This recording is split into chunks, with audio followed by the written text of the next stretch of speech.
Yeah. Making her way to the mic. They start dimming the lights. You start feeling alright. From Birmingham, home of the Teddy Longs, and the room is stutters. More once you discover. For all of the lovers, Whitney Houston and Roman Reigns. For all of the lovers, and Mickey James and Marvin Gaye. For all of the lovers, and Sasha Banks, Janelle Monáe, Silk, Sonic, and Paige. Allow me to say, look, I just found a place, sweet escape for every one of us. I was kinda late, cause I just made it off the struggle bus. Walking by the fate, cause I know it's right in front of us. Yo, I ain't with the hate, gotta focus on what's great. Ladies and gentlemen, Steph Hardy is on the air. Had to drop a couple bars just to make you all aware. So, sit back, relax, enjoy the show. You know I go by Joe or the rest of the flow, yeah.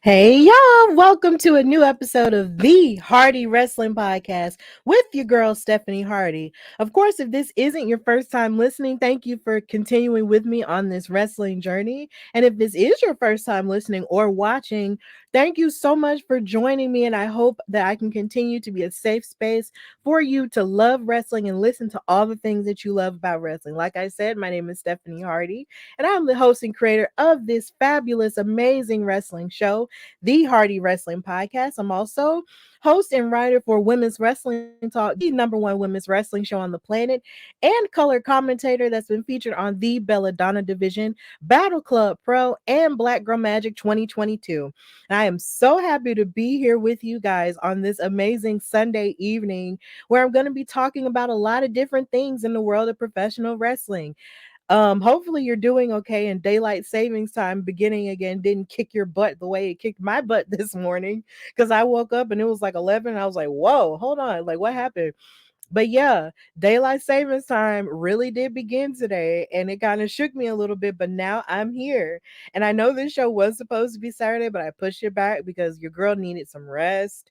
I was really tired from working this week, and then there was just a lot of stuff going on. So your girl needed to rest. So I'm glad that you're here if you are watching it. And there's a lot we're going to get into in this episode, and I want to talk about on this episode because we are on the road to WrestleMania. We are close to either 20 or 19 days until WrestleMania, and it will go Hollywood. It will be at the SoFi Stadium in Inglewood, California, and I will be there. A lot of people will be there, and I am so excited either way. But on the road to WrestleMania, we got a lot of stories, a lot of personalities, a lot of things finally coming together. So, of course, in this episode, I'm going to have your news and gossip-ish. I'm going to have a special segment, and I'm going to talk about what I loved in wrestling this week. So let's get into it. Now, first of all, we got to start by saying that this month is a proud month because it is Women's History Month. It's like right after Black History Month, you got Women's History Month. And I am so happy to be a woman, number one. And I'm really happy to be a Black woman in this wrestling space. So, of course, you just got to celebrate the women around you, all types of women around you, whether they do stuff for you, whether they don't do stuff for you, whether, they are there for you in a motherly capacity, or if they're just your best friend or whatever. Support and celebrate the women around you because we make the world go around, okay? So please, just while this month is going on, continue to learn the history of women, of all types of women, that cisgender women, transgender women, all of us up in here that are making waves and doing things, not just in wrestling, but in all things. And just celebrate yourself if you are a woman watching this show. Celebrate yourself, pat yourself on the back, love on you, and love on the women in your life. Because we are in here making it happen, regardless of all of the things that are put in our way to try to stop us or silence us in various different ways or control us. We are still up in here doing the dang thing, okay? So happy Women's History Month, first of all, from the Hardy Wrestling Podcast. Got to say that. So moving forward into news and gossip-ish, we have to discuss a lot of different things going on, like I said, since we're on the road to WrestleMania. So Firstly, Miss Trinity Fatu, who is formerly known as Naomi in WWE, two-time SmackDown Women's Champion, one-time Women's Tag Team Champion, is going to be the guest of honor at WrestleMania. Started by the internet is going out weirdly enough, is an event started by the rapper Wale, who is Grammy nominated, and he is also a really big wrestling fan. And a long time ago he wanted to start something in San Jose, California, that celebrates wrestling and music in all of its ways in pop culture. So Wale Mania is basically like a giant party from what I'm understanding about it, because I've never been, but I do plan on going when I'm in California. It's going to be this big party slash concert slash podcasting event where you can network with all these personalities in wrestling. There's lots of black excellence at the wrestling show, including Trinity Fatu, who is going to be the guest of honor, along with various other people like Trick Williams and Carmelo Hayes, who are going to be at NXT Stand and Deliver that weekend. MVP, I believe, is supposed to be there. Even Adam Cole and his lady love, Dr. Britt Baker, DMD, is supposed to be making an appearance there as well, and Jade Cargill too. So basically, anybody who's anybody in wrestling, it might just be at Wale Mania. So, and I know they're going to be hosting a live version of the Masked Man show with David Shoemaker and Kazim. So they're gonna be there at that show as well. So it's gonna be really interesting and really cool. But I love how they're choosing to honor Trinity slash Naomi at this show as the guest of honor, because it seems that in the midst of everything that had happened last year with her and Mercedes Moné walking out of WWE, everybody really was, trying to chart where Mercedes Moné was going to go next, what she was going to do in wrestling or what she was going to do in movies and stuff like that, because her star has risen even outside of wrestling, right? But at the same time, you have Trinity, who is, making waves as a model and doing the little things that she is doing. Um, since she's left WWE as well. And she kind of gets lost in that conversation and lost in the shuffle a little bit. So I'm glad that Wale Mania took it upon themselves to give her the honor of being the guest of honor at Wale Mania. And I can't wait to see her and actually, show up with her. Who knows? Maybe she and I might talk. You never know. But I am excited to attend Wale Mania because, like I said, it will be my first time there. I heard it's a really big party and it's a lot of great stuff going on there. But mainly, I'm just there to network and just get a little bit of my party on, but not a whole lot, and just go hard. So, congratulations to Trinity Fatu for being honored as the guest of honor at Wale Mania. And you can still, as far as I know, get your tickets to attend. So please hurry up and do that before they mess around and sell out. So yeah. On YouTube, we have Hassan Terrell. Hi there. Hey, thank you for watching. Thank you so much for watching. So yeah, congratulations to Trinity. Moving forward with more news and gossipish, Friday night on SmackDown, they announced the first inductee into the WWE Hall of Fame, and it is none other than Mr. 619 himself, the king of Lucha, the goat of Lucha, Rey Mysterio. Oh my God. Now in the wrestling internet streets, everybody was really wondering, like, are they even gonna have a Hall of Fame this year, because they haven't announced anybody yet, they ain't said nothing yet, what's going on? But Friday they put all of those rumors to rest and finally announced their first inductee, and it is Rey Mysterio. And when I tell y'all, I was excuse me, thrilled that that had happened. I was so thrilled that it was him, and I was shocked that it was him too, because a part of me was like, will they induct him, or if they'll ever induct him, will they do it, will they wait to do it after he's officially retired and isn't wrestling anymore?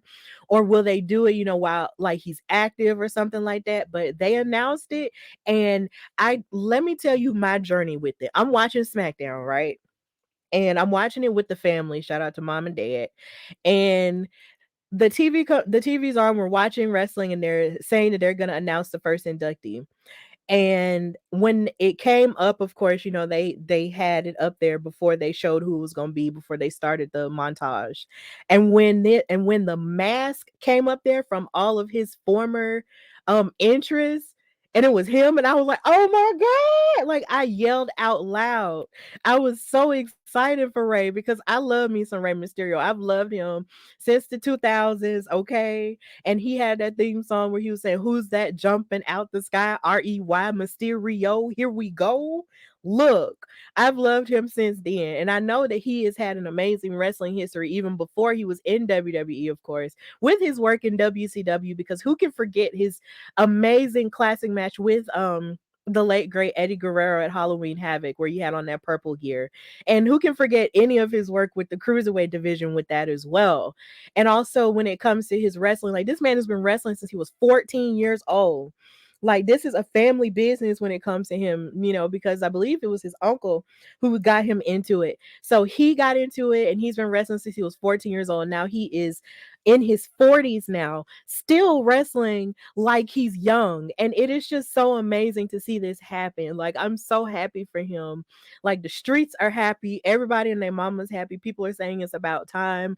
Like, seriously, I feel like this is the right time because just last year, they were celebrating his 20th year in WWE, or at least in wrestling period.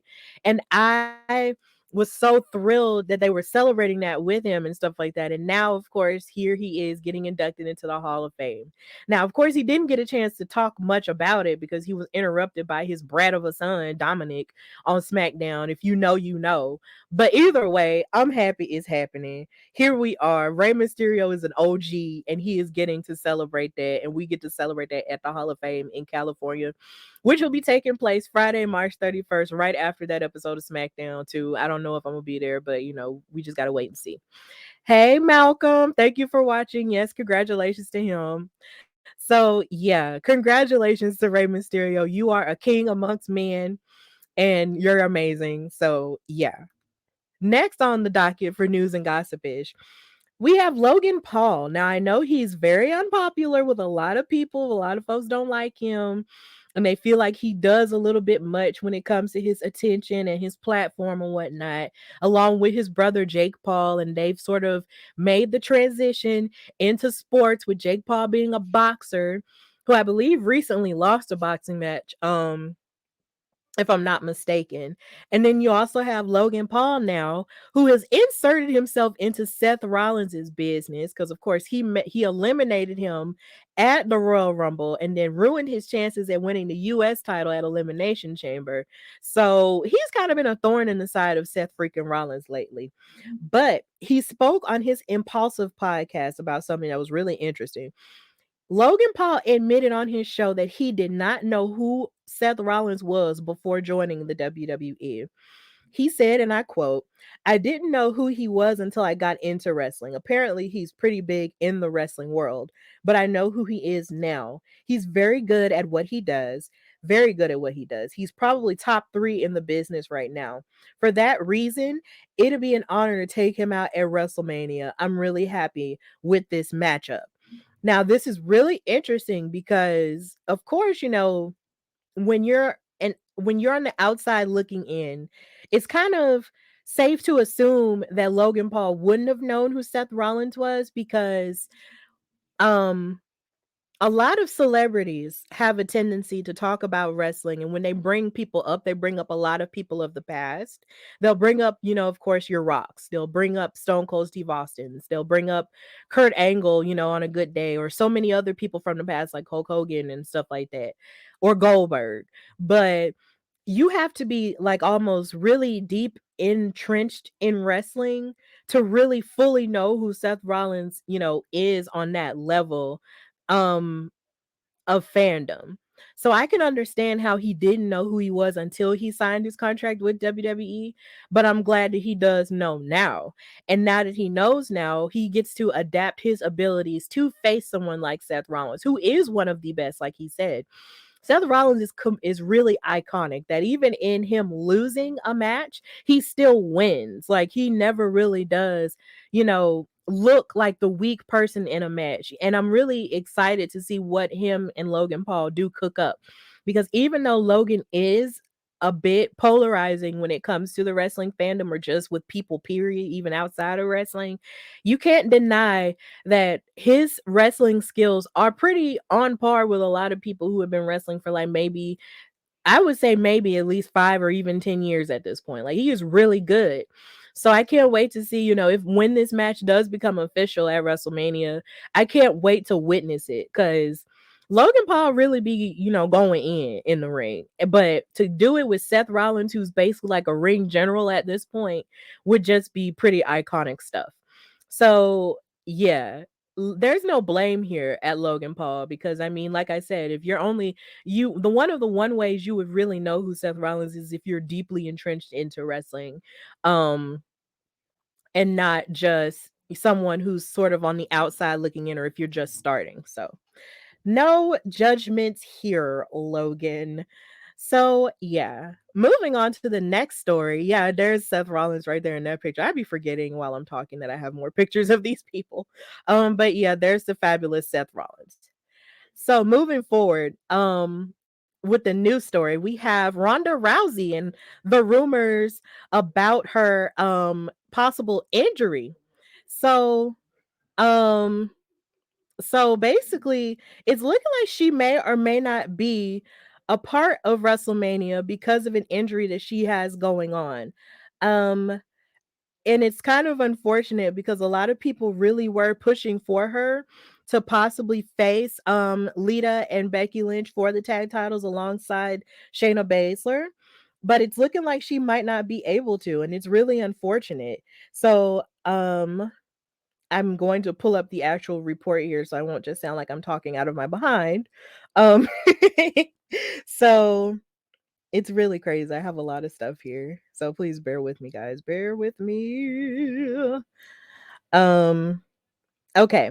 So according to the Wrestler Observer newsletter, Rousey is dealing with a hairline arm fracture. Which means that she might not be a full go at WrestleMania, and that some speculation has hinted that she might miss WrestleMania outright, which would leave WWE grasping for a backup plan for the women's tag titles or keeping them off the program outright until a later marquee event. But they're also saying that thankfully, though, Rousey's current injury happens within the context of a tag team match, and that shouldn't stop Baszler for competing for or winning the titles.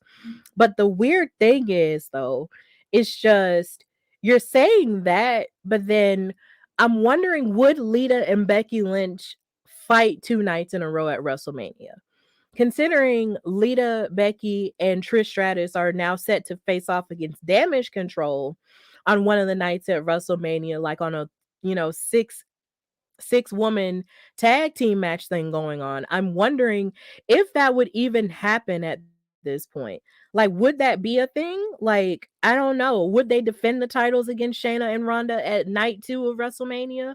Or would they just fight in that one match and then just basically proceed to move on, with the rest of the program? I don't know. But Ronda hasn't been on TV. She wasn't on SmackDown this past Friday, and Shayna wasn't either. So it's just kind of, I don't know. I guess it's just kind of up in the air. But if she really is injured, I hope that she does, get better soon so she can get back to doing things with her partner Shayna. Like, who knows? We just got to wait and see. So moving forward with another good high profile news story in wrestling, Bad Bunny, the Grammy Award winning rapper and just all around sellout act in life right now, is set to host WWE Backlash in Puerto Rico coming up. And I thought this was absolutely amazing. This is an amazing announcement because Mr. Bad Bunny is just out here, not only just in music, but also in wrestling. And he puts his wrestling fandom on Front Street. And what really let me know about this was just the fact that when he did that song with Cardi B called I Like It, he was talking all about, he actually made a reference for Viva La Raza, which was like an Eddie Guerrero thing. And then one of his biggest hits, Booker T, was about Booker T and had Booker T in the music video. So I love that he puts his wrestling fandom on Front Street for everybody to see, even though he's not the first one to do it. The way he does it seems very real and organic. And like at the other WrestleMania, he has basically at the WrestleMania in 2021, he wrestled a tag team match with Damian Priest, who is also of Puerto Rican descent, and they fought The Miz. And Gosh, I forgot who the Miz was. Oh wait, no, John Morrison and the Miz. That's who it was. So seeing him in the ring, and chopping it up with people along at the Royal Rumble too, like it just never ceases to amaze me. But yeah, they announced on WWE announced Wednesday that Bad Bunny will be hosting Backlash on in San Juan, Puerto Rico on May the 6th.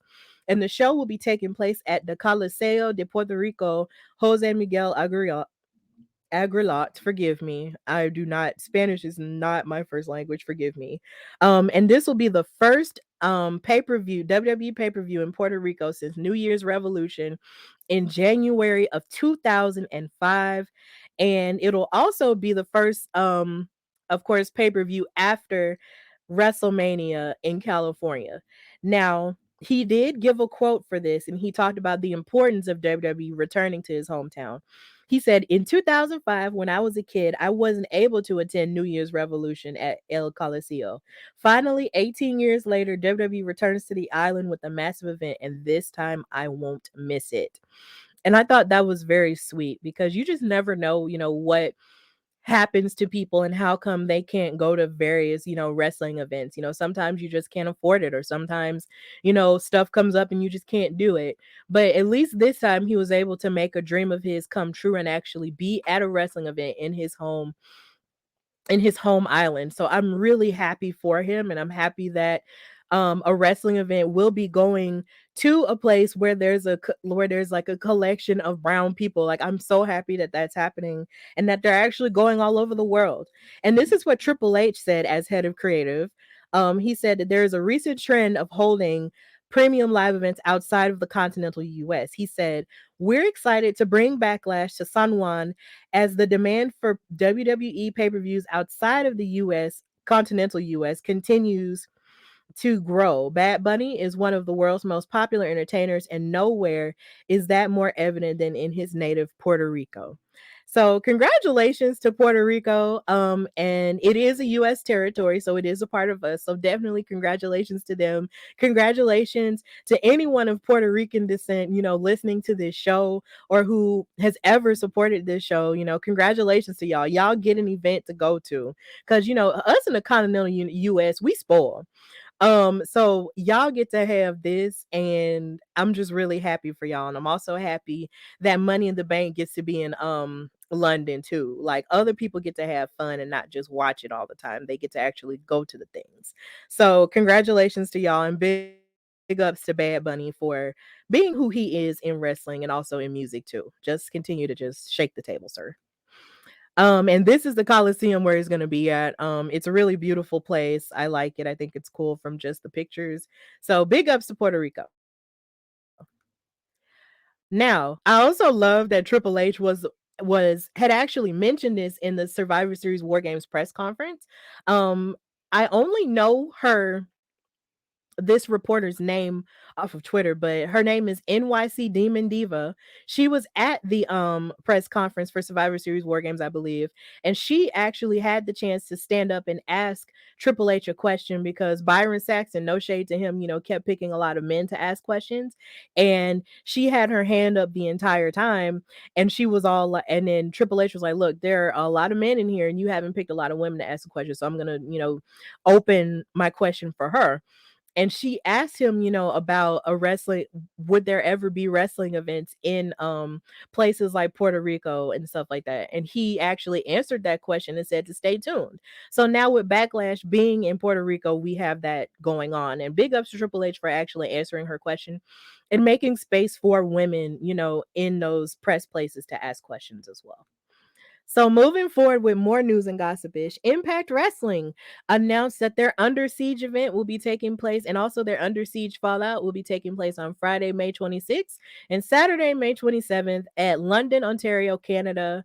They're really excited about it. So I wanted to include them because I feel like I rarely, if ever, talk about Impact on my platform. So I want to discuss it.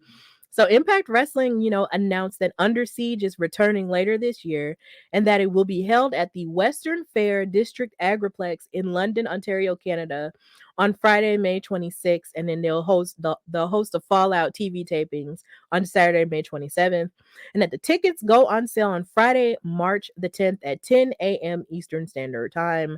So Yeah, I just wanted to give big ups to Impact Wrestling because they did make this announcement, and I feel like they deserve more of a platform on here for me to talk more about their stuff, because I may not get to watch them a lot, but I do be seeing some stuff that they do have going on. And of course, their knockouts division is beyond reproach. There is nothing bad that they ever do. Um I love them so much. And then on Women's Wrestling Talk, we talk about them a whole lot too with our after show hosted by our senior writer Nikki Bougie, and also our editor in chief Drian Santana, the dominating tag team in Women's Wrestling Talk, the Salt Shakers. They do talk about Impact Wrestling. So if you're looking for an after show that discusses Impact Wrestling, please go to them and they'll give you more information on the stuff going on with Impact. And then of course, this I guess it's safe to assume that this event will be taking place after their crossover event with New Japan Pro Wrestling, which will be taking place the weekend of WrestleMania.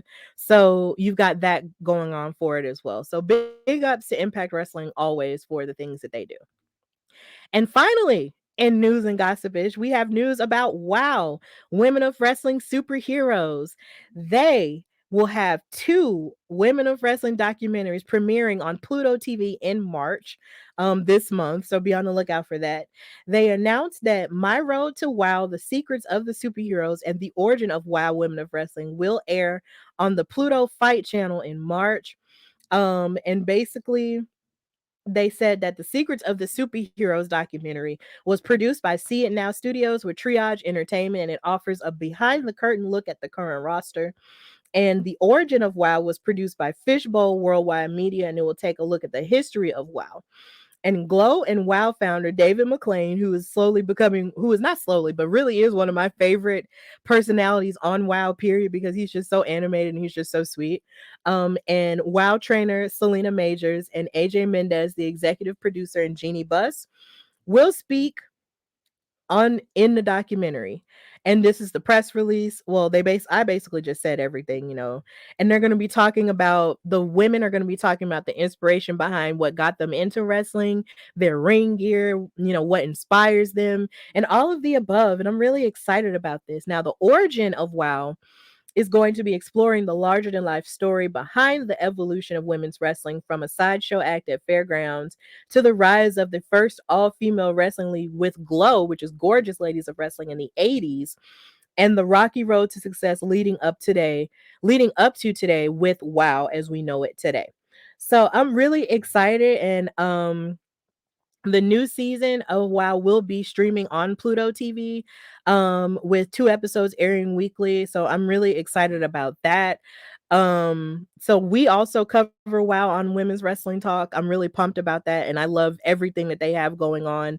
Even though, and I have to make my screen bigger with this, even though some people I did see, this is another part of news and gossipish here, but it has to do with WoW. The Wrestling Observer Awards actually had WoW Women of Wrestling in a category for worst wrestling promotion, and I hated that. I really hated that. I try not to give stuff like that much power, but I do have to speak the truth on my show. I did not like that they were listing that as one of the worst wrestling promotions, because the amount of action that these women put on an hourly basis every weekend is still really good, regardless of it not being like every other wrestling show that you're used to seeing. And yeah, the characters are larger than life, and they're a little bit different, outside of the regular wrestling spectrum that you're used to doing. But listing them as the worst promotion was just one of the worst promotions to vote on, was just a little bit out of sync and really gross to me. And considering they're like one of the only all women shows on television, alongside with Women's Wrestling Army, which is just streaming, but at the same time, it's like, to do that and sort of single them out was just really gross to me. And I feel like when you do stuff like that, and when publications do things like that, I feel like it makes people's jobs 10 times harder, or women's jobs 10 times harder, when it comes to covering wrestling, because you have people with these larger platforms dissing women's wrestling over and over again, and then it's just like, yo, why can't you just respect it? And I understand if it might not be your taste or if you might not like it. Like, I understand that completely. And that's valid. But at the same time, for you to go out of your way and say that that's the worst promotion was just really gross to me. Is and you really you can't do that. And I feel like that's just really gross. And then when you really think about the fact that WoW is actually outdoing, no shade to Impact Wrestling, but I've seen reports that there are times where WoW Women of Wrestling actually tops Impact Wrestling in their ratings. And this is a syndicated version of WoW that's on various different channels within the CBS umbrella. And it airs at different times throughout the country. So, yeah, let's not bully women, all women shows, because that's gross and that only makes you look like a bully. So, yeah, I understand if it's not your taste, but let's just not pick on these all women shows. And considering the action that these women give are amazing, and these are women who are active in the independents as well. Like, for all you know, they could pop up on WWE one day or pop up on AEW one day or Impact one day. And then the record will show that you dissed them when they started on WoW. But then you'd probably mess around and big them up on another big platform. Like, get yourself together. Stop that. But I believe that is all for news and gossipish. So it was a really great place to end there, seeing as it's Women's History Month, and you start with women and you end with the women. So I like that very much so. So now we're going to go into my special segment where I'm going to be talking about something really special and near and dear to my heart. Like I said, it is Women's History Month. So because it's Women's History Month and it's also the month before WrestleMania, Jesus Christ, WrestleMania is on the horizon. Okay. It's going to be emanating from Hollywood this time. And like I said, I will be attending.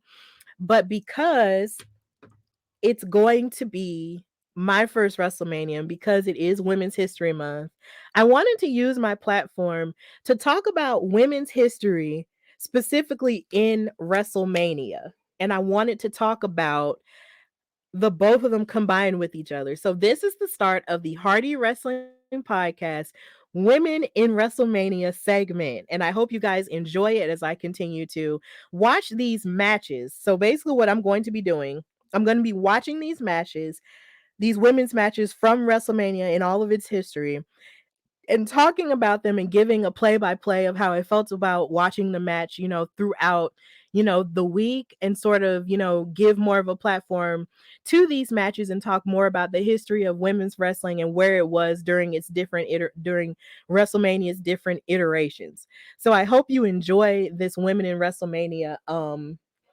segment as I get it cracking. So, of course, if you're going to talk about the history of WrestleMania, you got to start at the beginning. And I'm going to be talking about the first ever WrestleMania women's match between Leilani Kai and Wendi Richter for the WWF Women's Championship. Now, of course, a long time ago, as you can see, these women, this was in the 80s. The first WrestleMania was in 1985, and it emanated from Madison Square Garden. And as you can see, this is like the old school logo right here with the old school WWF logo right there. It kind of takes you back, or takes a couple of you guys back to the 80s and stuff like that. Of course, I wasn't born yet, but this was kind of the era where WrestleMania and everything was popping off. They had the Rock and Wrestling connection because Hulk Hogan was that dude at that point in time, and he was the guy with the crossover appeal. And so other celebrities were interested in wrestling. You had Mr. T at this WrestleMania. And of course, later on, we'll get into more of what Cyndi Lauper had to do with this match and everything. So you also had Liberace there, who was like a Vegas showman pianist at the time, and just so many different celebrities at this WrestleMania. So it was a really high profile event that sort of set the course for where we're going to go, or where we have been in WrestleManias in the past and now in the future. Like, it's really crazy stuff when you go back and think about it. But yeah, when you go back in time and look at the first WrestleMania, this is how it started. And you think about how they had all of these, how right now they have all these crazy graphics and all these amazing commercials setting the course for WrestleMania coming up with the um movie with the movie vignettes and everything. But it started off relatively simple and very humble. WrestleMania was a huge gamble that Vince McMahon decided to take to put wrestling on another level, and it wound up paying off in the end because now it's one of the premier giant events that people look forward to on the same level as the NBA Finals and the Super Bowl and the World Series and all of that. But like I said, it started off really humble, and this is how it started, with the letters in the, saying live on the top, and with the letters saying WrestleMania in the middle and all of that. Like, this is the 80s.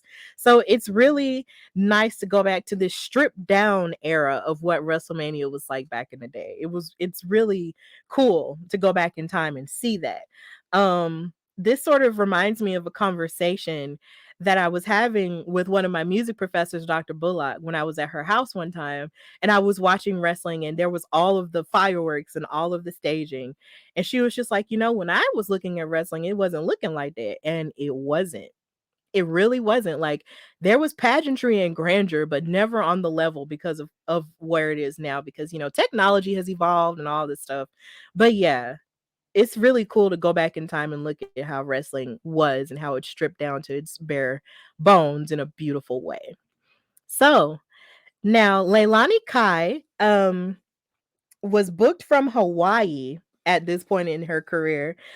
She had going back and doing my research, she had wrestled with the NWA previously. And she also went back to NWA, I believe, at one point after she had left WWE. But at this time she was billed from Hawaii, and you can see her clothes and everything, because at the time in the 80s, like I mentioned, Glow and the Gorgeous Ladies of Wrestling, they had these outlandish characters and stuff like that. And I guess this is what she was doing to sort of get herself over to a degree. And I won't say this is really bad, but at the same time, she's a Hawaiian girl in this, and she's holding the WWF title around her waist. And her manager at the time was Fabulous Moolah. And I know that right now, Fabulous Moolah is not seen very favorably at all in the wrestling spaces. And I completely understand why, because she was outed as someone who abused a number of her students, including Black female ones, when it came to them coming to her to learn how to wrestle.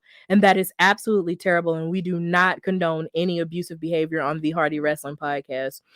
But I'm talking about this on the level of her being there and her presence there at WrestleMania, because she was Leilani Kai's manager. So I'm only talking about it within the context of history.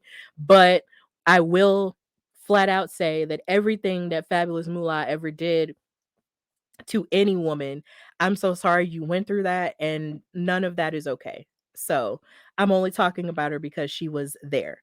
And I believe she may have trained Leilani Kai, but I can't exactly confirm that. But yeah, she was there as her manager, and they were serving as the heels at that point in time. And the faces were, of course, Wendi Richter with her beautiful face and her amazing hair, and Cyndi Lauper, who is, of course, known as the 80s, the quintessential 80s rock star at that, or pop star at that time. And that, of course, in that picture you have Mean Gene Okerlund, who was the voice of the press in various forms of wrestling, not just in WWE but also in WCW. And he's someone that I definitely miss when it comes to wrestling. Like, I really miss him because his voice is undeniable. Like, every contribution he had ever made in wrestling is just so real. And when he passed away, my heart was so broken. I love Mean Gene. But yeah, this was them backstage, and he was doing an interview with the girls. And at this time, there was this storyline where Wendi Richter was the WWF Women's Champion, and she got cheated out of the opportunity.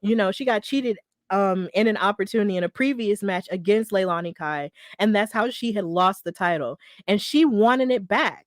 So in this promo, they were both talking about how much she really wanted the title back, and how Moolah was a part of it, and how she helped Leilani Kai kind of just cheat a little bit in order to get the title, and how she just didn't like that, and so WrestleMania was the time for her to get it back.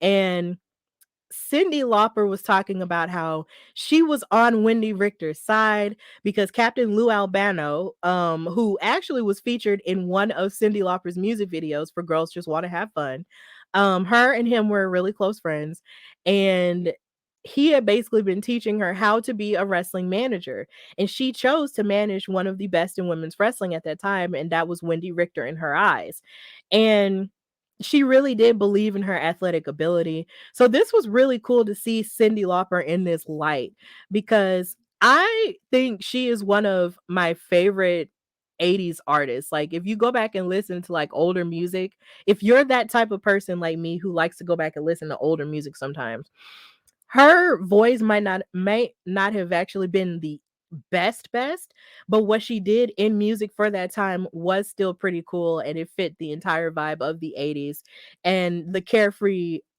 nature of it all and the fun of it all. My favorite song from her isn't exactly Girls Just Want to Have Fun, it's actually True Colors. I love that song. Um it's just a beautifully orchestrated song with this instrumentation, and her singing about true colors and stuff is just amazing. But then my second favorite is also Time After Time.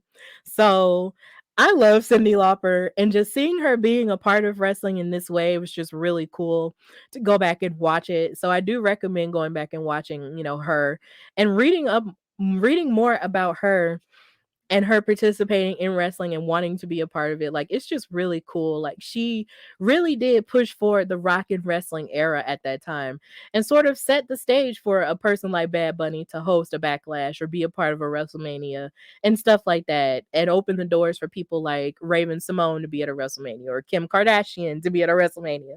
Like she kind of helped kick that off. So congratulations. I love you, Cyndi. You're amazing, and you definitely deserve all those awards, and you are absolutely brave for dyeing your hair these crazy colors. I love color hair. So I just oh, it's just a vibe. So yeah, this is her and Captain Lou Albano, and I did mention about them and their friendship and how he played her dad in the Girls Just Want to Have Fun music video, and he was basically teaching her everything about being a manager because he was a famous manager back in the day. Um but then also was a wrestler too, and I believe sadly he has passed on. But either way, we thank him for his contributions in helping Cyndi be the best manager she could be in this match. Now, moving forward with the rest of what was going on at that time at WrestleMania 1 in 1985, the commentary team was Jesse the Body Ventura and Gorilla Monsoon, who are both Hall of Famers in the WWE at this point. Um, you cannot deny Jesse the Body Ventura's voice anywhere. Like when he was not a wrestler and he was doing commentary stuff, like if you were to go back and listen or watch a lot of the older things that WWE and WWF had at the time, like there's something classic about his voice and Gorilla Monsoon's voice together. And also Gorilla Monsoon's voice and Bobby Heenan's voice too. Like they just sort of set the tone for how wrestling was back then, and their voices were so clear and so intense with how they were talking about what was going on and how they put over the story. And I just love listening to them commentate while I was watching this match. Like it was just really good. Like I really wish Gorilla Monsoon and by extension Bobby Heenan were still here so they could get more flowers on who they were, in terms of their work as commentators, and their partnership. And also, but Jesse the Body Ventura is still here. And of course, he's gone on to be a politician and stuff like that. But either way, they really did set the precedent for this WrestleMania. And what I will say is this though, Jesse the Body Ventura had such an amazing quote in this WrestleMania. He said Woodstock was to rock and roll what WrestleMania is to wrestling today. And truer words have never been spoken. Except now you think about Coachella, and Coachella is basically what to music is, what WrestleMania is to wrestling now. And I thought that was a killer call. So shout out to Jesse the Body Ventura for being an amazing color commentator. Like that was an amazing call. And I feel like that call should basically live on forever in infamy. Like that was fire. Big ups to him. So you also had Lord Alfred Hayes, who I really didn't know that much about, of course. He was doing interviews with people backstage and stuff like that, but I don't know if you can see the red mark if you're watching live, you can see the red mark on his face in that picture, but that was when Leilani Kai actually came by and gave him a kiss while she was headed to prepare for her entrance in the ring. And he gave an interview, or at least he wanted to give an interview to her and the fabulous Moolah, but didn't get a chance because they basically walked away from him because they just kissed him. But he was also, a really amazing wrestler and backstage interviewer and stuff like that, and he has passed on as well. But I do want to give him his flowers as well because he seemed pretty cool and colorful. So yeah, big ups to Lord Alfred Hayes. He was somebody I hadn't really heard that much about before. So big ups to him, and him selling the idea that he just got kissed in the face. That was funny. So, moving forward into more of the action of this match, getting to Leilani Kai versus Wendi Richter. This was an amazing match. Like, I know that a lot of women's wrestling from the 80s isn't really given a whole lot of credit in the wrestling fandom, but I really feel like for a match like this to have been in the 80s where people really didn't give it that much credit, these ladies did a phenomenal job, okay? Like, I loved it. I loved it so much. And I didn't just love it just because I love women's wrestling and I'm biased. I loved it because of their athleticism that they were given. Like towards the beginning of the match, these women were really giving it to each other with their submission work, with their arms and everything. Like you had Leilani Kai, who kind of just started off at the beginning trying to break Wendi Richter's right arm. Like she went right to work on it as soon as the bell rang. And I was just like, God dang, okay, come on. But then there was also another moment where you saw the strength of Wendi Richter sort of lifting up Leilani Kai on her shoulders and rolling her over, and with a slam. And I was just like, okay, like Wendi Richter was really strong. And they said on commentary that she could actually lift up to 200 pounds at that time. And I thought that was really interesting because that's sort of like around the things that they say about Bianca Belair now and how she can lift close to 400 pounds. But back then, they really were putting these women over on commentary and not just talking about them, in a way that didn't do them a good service at all. Like they were really giving them their respect. And I thought that was really interesting. And towards like right around the beginning of the match, as you can see here, like she really did like work her all the way down like to the mat, and it was crazy. And in the comments we got Wrestling Realm, what's up? What's up? Been waiting for this. Thank you. This was the co-main event too. Yes, it was. It was the co-main event. But yeah, thank you for watching. Like they were really working on each other throughout the match, and like I said, they were stronger than they put forward. But then like there was one moment where Leilani Kai even like countered with a snapmare with a handful of Wendi Richter's hair. That's something that she kept doing that the referee really didn't call that much on. Like she kept pulling on Wendy's hair. And it's just like I was wondering, but at the same time, I understand hair was big back then because that was the 80s. But I'm just wondering how is it that the referee just didn't, disqualify her for that, for keeping doing it throughout the whole match, just grabbing it over and over again. She even stepped on her hair, and I was like, come on now, stop. And she was hitting her with hard elbows and everything. Like Leilani Kai was really giving it to her. Like she really didn't need Moolah to cheat for her. So I don't even know why in the world she even did that. But whatever. Then Moolah got involved on her behalf and started grabbing Wendy's hair when she got caught up in the ropes. And I'm just like, Moolah, you're doing too much. Sit down, stop. Ugh. But whatever. And then Leilani Kai actually hit a double knee lift in the ring corner, which I thought was really impressive. And it was just a lot of amazing stuff going on. But what got me together even more about this match was the fact that Wendi Richter um used the momentum that Leilani Kai used to jump off of the top rope for a splash, and then as she jumped over the top rope, she grabbed her and covered her up for the 1, 2, 3, and Wendi Richter won her title back and covered her up for the win. And I thought that was really interesting.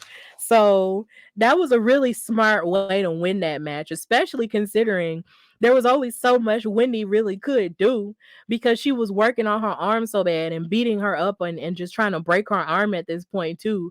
But she was powering out and they were doing all types of submissions and everything. And I was just like, this match is really good. How come no one talks about this even more?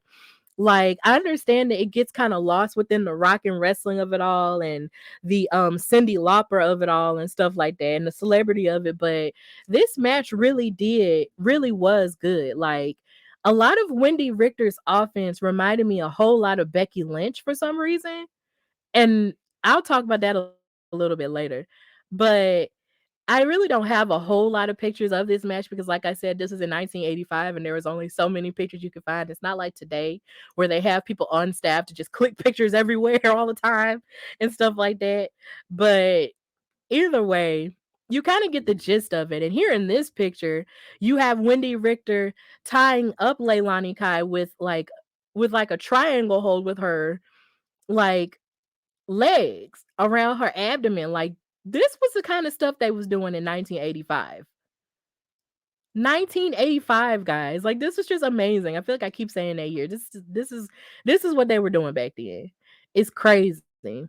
So as we fast forward towards the end, like I said, Wendi Richter won her title back. And something that I noticed about the title immediately, and me and my dad talked about this because he, witnessed this as well, was the fact that the title belt was really small back then. It was really small. It looks almost akin to the titles that you can find in Walmart in a store, like they're just that you can buy for a child if you don't buy them like the real thing.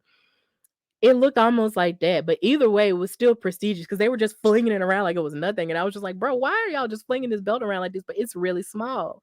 And I'm just like, dang, wow, we really come up in the world in comparison to like smaller titles. Like, it's just me, I just like bigger titles. Like, I own the Raw Women's title, the SmackDown Women's title, and the NXT UK Women's title. It's my goal to own every women's title that's ever existed before I die. So to see this one being as small as it is just kind of blows my mind, but I'll still probably find a way to get that one too. I don't care. Um but to see them celebrate their win and to see Cyndi Lauper running around the ring with her in such a triumphant move was just really amazing. Like, these women really celebrated with each other. It was cool.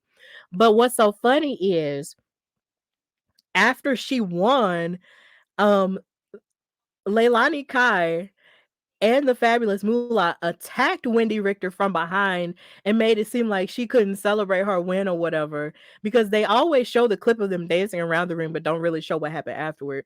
They attacked her from behind and then Cyndi Lauper threw Fabulous Moolah like out of the ring. And they just started fighting with each other after it was all over with, and they continued to celebrate and even had an interview backstage after it was all over.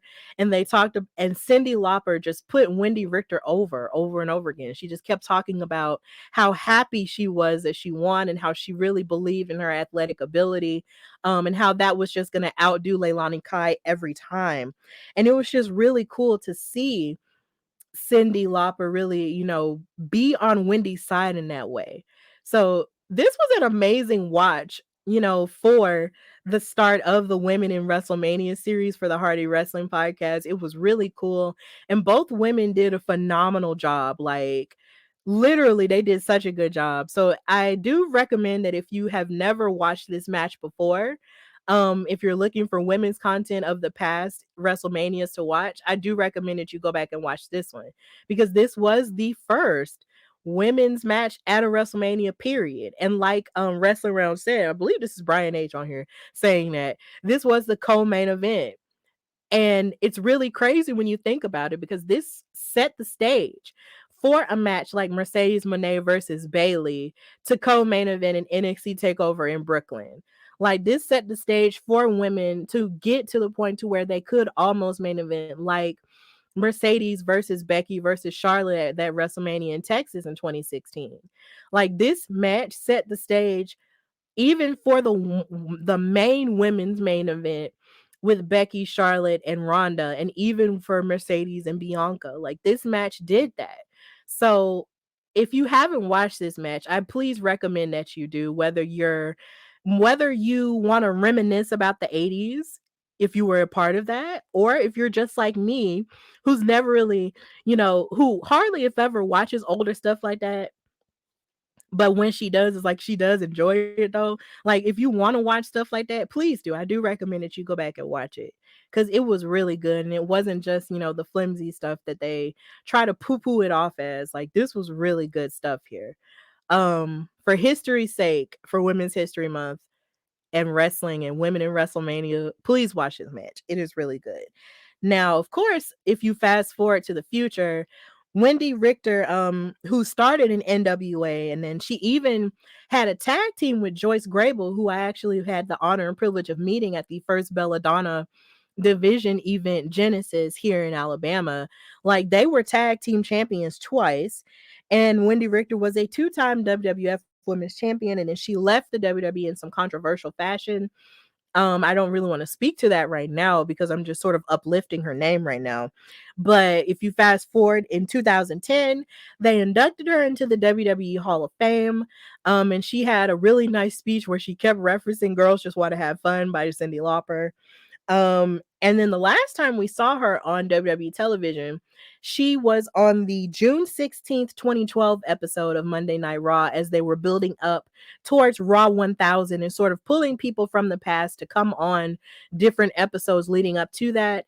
And she was standing with, I believe it was Layla, who was the Divas champion at the time, and Cyndi Lauper, who they gave a plaque to that night as well.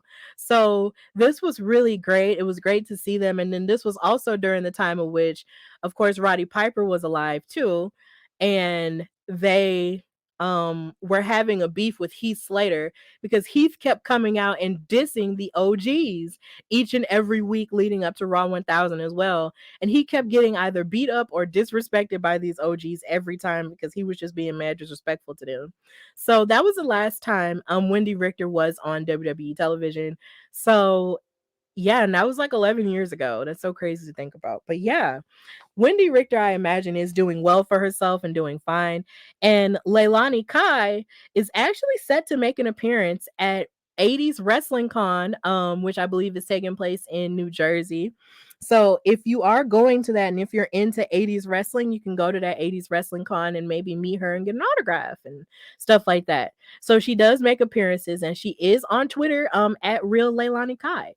So if you want to find her, you can.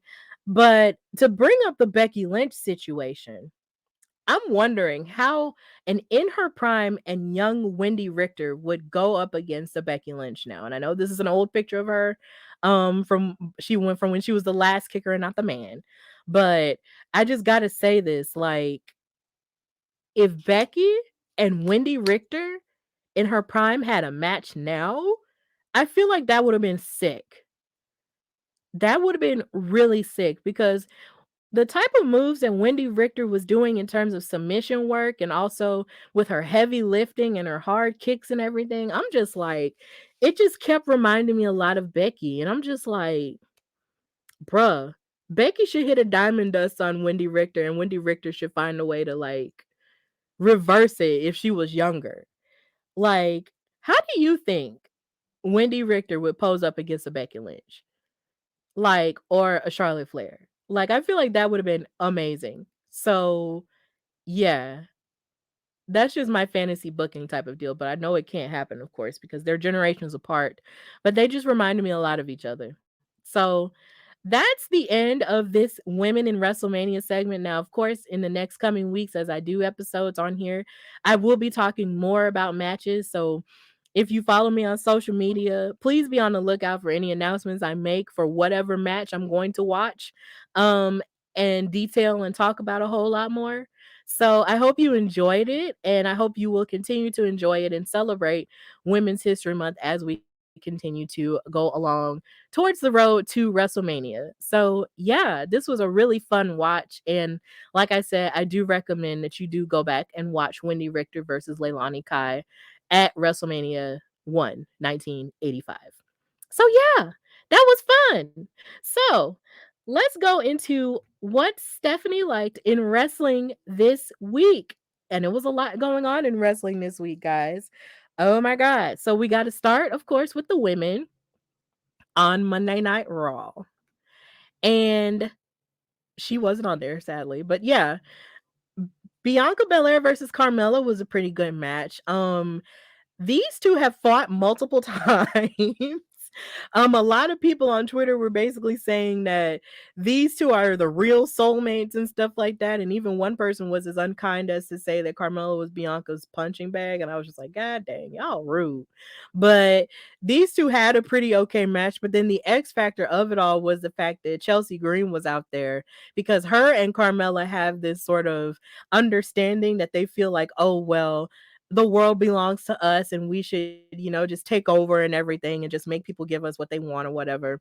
But of course, Carmella did get beat by Bianca Belair because she's that girl and she's the Raw Women's Champion. And Asuka did come out afterward after Carmella and Chelsea started jumping on Bianca and beating up on her, but then she ran to her defense and actually spit the green mist in Chelsea Green's face. You get it? Green mist in Chelsea Green's face. Haha, I'm corny. But either way, she spit it in her face and she was having a whole meltdown about it. And Carmella was trying to get her to calm down. But I guess you really can't calm down because once that stuff is in your eyes, I heard that it really burns really bad. So that was something that I did like in wrestling this week. But something that I also noticed is that while Carmella was in the ring wrestling Bianca, Corey Graves, who is on color commentary every week on Monday Night Raw with Kevin Patrick, wasn't doing his usual crazy "I love my wife" type of thing. Because usually, whenever Carmella's in the ring, he sort of loses his mind and he's just like, oh my God, she's the most beautiful woman. You need to shut up and actually give her props. And she's awesome. She's hot. She's amazing. And blah, blah, blah, blah, blah. All the stuff you say when you're in love, right? But this week, he didn't do that. He was very quiet. And I thought that almost took away from the match and from the experience a bit. And I understand people have their feelings about Corey Graves and they feel like, he, does too much a lot of the time. But I almost felt like it was like a point of entertainment for me to hear him put over his wife in that way. Like, it's hilarious to me how he does that. I guess because I'm just a person who loves lovey-dovey stuff that it was just missing for me. And I was just like, I don't like this at all. It felt weird to me. But I know a lot of people were actually okay with it. And they were just like, oh, he quiet. No, no, no. And they were just okay. But yeah, Brian saying, haha, you're right. He definitely wasn't. He really wasn't. And then it was just a missing element to it to me. And I didn't like that. I was just like, are you gonna say anything nice about your wife? Because yo, say something. Like, it was just really awkward. I didn't like it. But yeah, that's basically what I liked about that. But then I'm also wondering, with WrestleMania on the horizon and Bianca Belair fighting Asuka for the Raw Women's Championship, a lot of people are talking about how they feel that this match um has had a lack of build. They're feeling like when it comes to the traditional rivalry component of it, there really isn't anything that they've done in terms of, connection wise or in terms of them beefing wise that has really happened. And they're wondering what's going on. And then they also feel like there's something missing and that there should be something a little bit hotter in terms of Rhea and Charlotte, which I will get into a little bit later. And I have noticed that really Bianca and Asuka have really been doing something. They really just been staring at each other and pointing at the WrestleMania sign and stuff like that. But my thing is maybe if Asuka is going to be healed, then maybe she should be healed. But then at the same time, I'm kind of just trying to wait and see and not just outright call the bill for it bad, because there are some people who really feel like this WrestleMania might be a womp. And I'm just like, y'all need to be quiet and stop being negative, guys. Like, this WrestleMania has the capacity to be really good. It's just not, it's just different because creatively, this is Triple H's first time really, having the reins when it comes to a WrestleMania in comparison to Vince McMahon sort of having it all. And he's just kind of, doing something different. So maybe we should just sort of wait and see what's going to happen. But I'm not going to outright say, like, oh, the build to this is bad because we still have a couple of weeks, away. So, yeah, in the comments, Brian's going crazy. He says, I see what you're saying, but I like it. It felt like it played into the fact that he was scared for her. Yeah, for Carmella. Yeah, I get it. He's also said, wait, I'm actually thinking about her match with Asuka. Yeah, I like it. I think it's the beginning of a new chapter that will happen after Mania. Asuka is going to force Bianca to go to another level. I agree with that. I really agree with that. She just might make her go to another level, and and the thing that I feel like Bianca is also fighting for is also the ability to remain Mrs. WrestleMania, because if you really think about it, in her first two times at WrestleMania, she has been undefeated. She beat Mercedes Moné for the SmackDown Women's title. She beat Becky Lynch for the Raw Women's title, and she's held that title ever since. And now you have a full circle moment where she's fighting Asuka, who is gunning to sort of be larger than life like she used to be in terms of her undefeatedness, and also with more of a mystique that she had, I guess, in Japan when she was, undeniably hard to beat. And when you think about her at WrestleMania, I just can't help but think about how she was undefeated up until she ran up on Charlotte, and Charlotte was booked to beat her. And that really kind of took away from her mystique a lot. And even though she had accomplished a lot even after that point, it's still the idea that Asuka, didn't her mystique just wasn't the same after that. And there was something that was taken away there. So it is gonna be something interesting to see, but I just don't want to outright call the bill bad. Like, I don't want to do that. Yeah. Imagine if both win their matches and next year we get Bianca versus Charlotte, both of whom will be undefeated in singles matches at WrestleMania. Yeah, that would be interesting. That would be really interesting. But yeah, I don't want to call the build bad, like I said. So Bianca and Asuka will be facing each other at WrestleMania, and I'm excited to see that in person.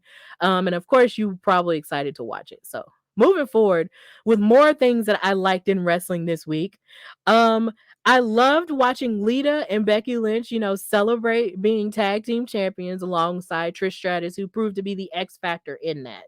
And they were, of course, trying to celebrate, but then Damage Control popped up and tried to ruin everything and make it seem like they're not worthy and all this other stuff. And y'all just need to, bow down because we're in charge, blase, blase, blah.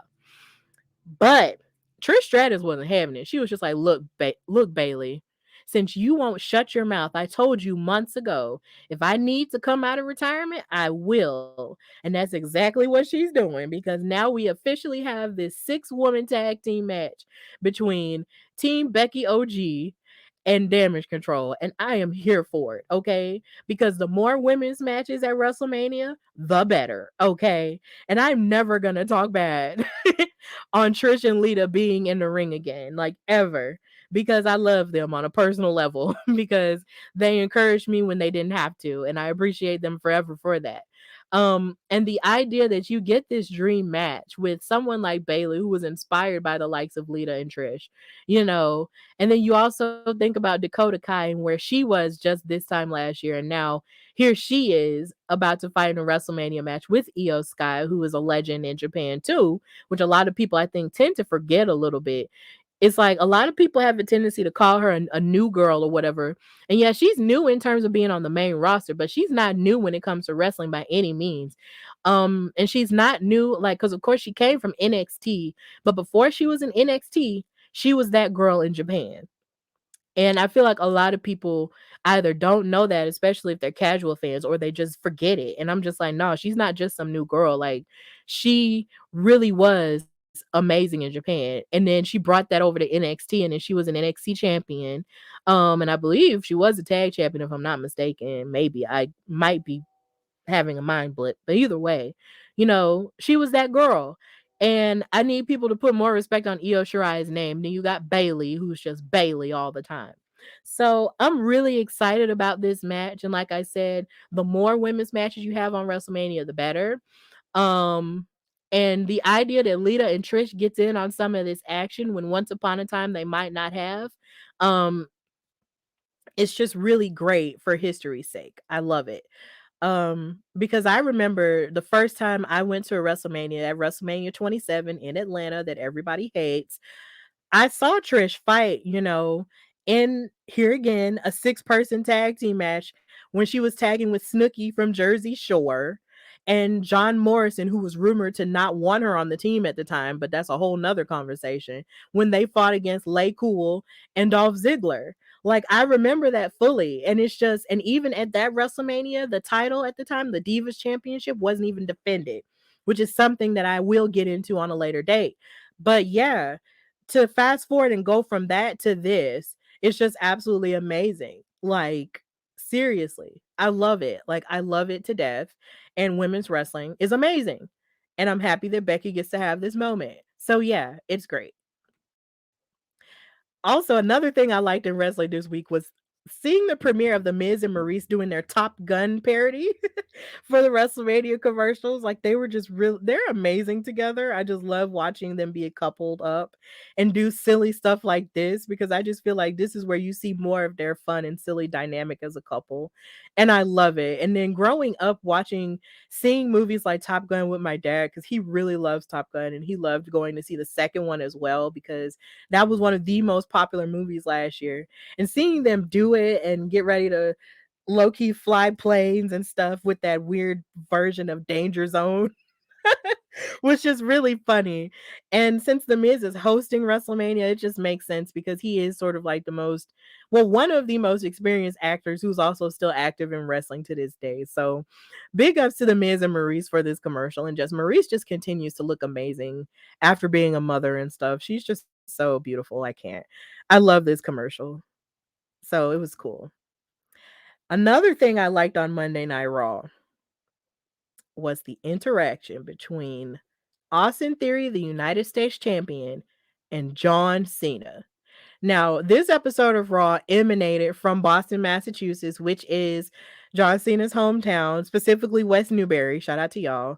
Um, this promo took place after John Cena, made his entrance and wanted to cry. Um, and him and Stu had their little interaction with the cameraman. It's literally one of the most wholesome relationships in all of wrestling. John Cena and the cameraman Stu.